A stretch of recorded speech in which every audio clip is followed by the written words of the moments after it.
Google is creating a checking account. According to the Wall Street Journal, Google is partnering with Citibank and a tiny credit union on Stanford's campus in order to offer a checking account to Google's army of users. The project name is tellingly codenamed Cash. While cash, as in C-A-C-H-E, is pronounced the same way as cash, as in cold hard cash, the definition of cash reveals a little bit more of what Google is planning to do with this account. Cash is defined as a collection of items of the same type stored in a hidden or inaccessible place. And what is one type of data that is stored in an inaccessible place, logged away and hidden from everybody else other than yourself?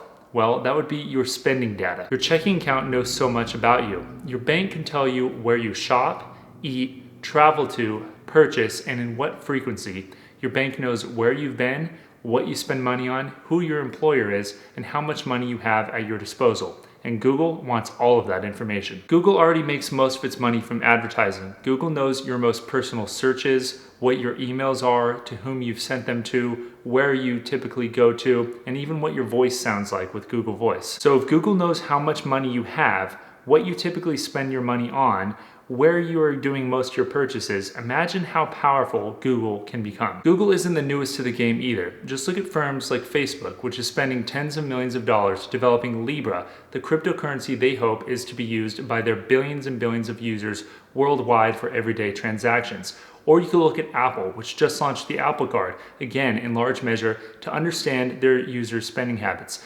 Amazon too is going to be offering banking products in the near future. So for Google, this just made sense. Google already has a tremendous amount of payment data on people around the world. In India, for example, Google Pay is one of the dominant forms of payment that small and large vendors take every single day for typical transactions. Research has shown that the majority of those surveyed would trust Google to handle their finances. With the majority of young people today not trusting traditional banks, it's more likely that Google will be able to steal away a lot of those users and put them onto Google's platform. Just look at what Google did to Yahoo and Hotmail. The suite of products that Google can offer is only going to serve to that benefit. I anticipate Google to launch a free, easy-to-use checking account which has a high interest rate in order to compete with those firms like SoFi, Robinhood, and of course, the traditional brick-and-mortar retailers out there. Google has a built-in advantage because it already makes all of its money from other sources, unlike traditional banks. So it can use the checking account as a loss leader in order to get you satisfied in using their account.